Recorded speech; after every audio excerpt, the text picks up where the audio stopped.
अल्हम्दुलिल्लाहि व कफ़ा व सलामुन अला इबादिहिल्लज़ीना इस्तफ़ा अम्मा बाद क़ाल अन्नबिय्यु सल्लल्लाहु अलैहि व आलिहि व सल्लम व तवद्दुदु इलन नासि निस्फुल अक़्लि औ कमा क़ाल अलैहि सलातु व सलाम। सदक़ल्लाहुल अज़ीम। आप सल्लल्लाहु अलैहि व आलिहि व सल्लम ने फरमाया कि लोगों के साथ दोस्ती रखना ये निस्फ़ अक़ल है। मेरे मुहतरम दोस्तों, मुहद्दिसीन ने फरमाया है कि निस्फ़ अक़ल वो नेक लोगों के साथ जब बंदा दोस्ती रखता है तो आधी अकल मिल जाती है और उन नेक लोगों से बहुत कुछ सीखने का मौका मिलता है, तो आधी अकल इससे मिल जाती है। तो लिहाजा एक कामिल मुकम्मल अक्लमंद इंसान बन जाता है। तो अल-अरज़ नेक और दीनदार लोगों के साथ जो बंदा दोस्ती रखता है तो उस दोस्ती की बदौलत वो एक अक्लमंद इंसान बन जाता है। इमाम गज़ाली रहमतुल्लाह अलैह ने लिखा है कि जब बंदा किसी से दोस्ती करता है तो उसके अंदर 5 सिफात को देखें। नंबर 1 कि अक्लमंद हो, बेवकूफ़ सी दोस्ती ना रखे। बेवकूफ़ सी दोस्ती रखेगा तो कुछ फ़ायदा नहीं होगा, नुकसान पहुंचाएगा। नंबर 2, अकल के साथ साथ दीनदार भी हो। अगर वो दीनदार नहीं है तब भी वो ना फ़ायदा नहीं देगा, नुकसान देगा। नंबर 3, फासिक फाजिर ना हो। अगर वो फासिक फाजिर है तब भी नुकसान पहुंचाएगा, फ़ायदा नहीं देगा। नंबर 4, बिदती ना हो। बिदती होगा तो बिदअत में डाल देगा, नुकसान देगा। नंबर 5, उसके दिल के अंदर दुनिया की मोहब्बत ना हो। अगर दुनिया की मोहब्बत है तब भी फ़ायदा नहीं देगा, नुकसान देगा।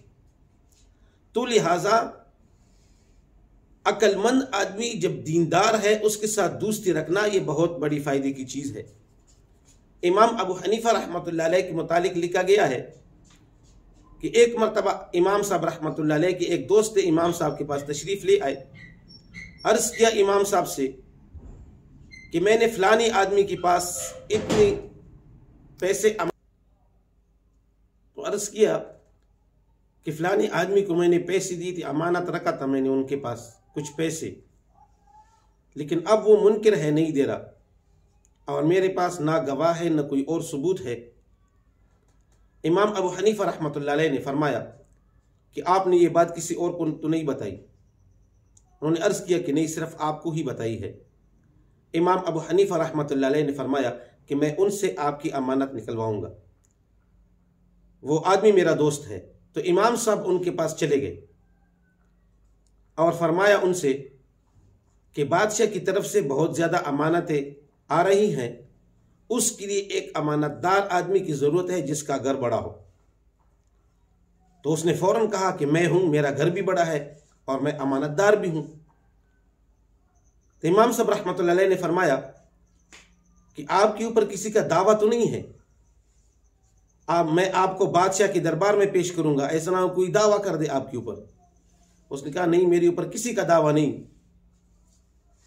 तो लिहाजा इमाम साहब ने कहा चलो ठीक है, बादशाह की अमानतें जब आएंगी तो मैं आपके पास पहुंचा दूंगा। तो वो आदमी जब इमाम साहब चले गए तो वो फौरन भाग के जो है ना, वो जिस आदमी की अमानत थी वो अमानत लेके उनके यहाँ पहुंचे और उसको अपनी अमानत हवाले की, इसलिए कि ये थोड़े से पैसे अमानत इसने रखे हैं मेरे पास, अगर मैं इनको हवाले नहीं करूंगा तो कल बादशाह के दरबार में ये दावा भी कर सकता है कि ये तो खाइन है, तो बादशाह की जो इतनी बड़ी बड़ी अमानतें हैं मैं उनसे महरूम हो जाऊंगा। तो उसको अपनी अमानत वापस कर दी। एक दिन गुजर गया, दूसरा तीसरा दिन गुजर गया, तो वो इमाम अबू हनीफा रहमतुल्लाह अलैह के पास आए। अर्ज़ किया कि वो बादशाह की अमानतों का क्या बना? तो इमाम अबू हनीफा रहमतुल्लाह अलैह ने फरमाया कि ये तो फ़लानी आदमी की आपके पास उन्होंने अमानत रखा था, आप खाइन हैं, ये उनकी अमानत के निकालने का एक तरीका था। तो लिहाजा मैंने अर्ज किया कि नेक लोगों के साथ दोस्ती रखना ये बहुत बड़ा फ़ायदा देता है। इसलिए आप सल्लल्लाहु अलैहि वसल्लम ने इस हदीस मुबारक के अंदर फरमाया कि तवद्दुदु इलन्नास निस्फुल अक्ल, कि लोगों के साथ मोहब्बत रखना ये आधी अकल है।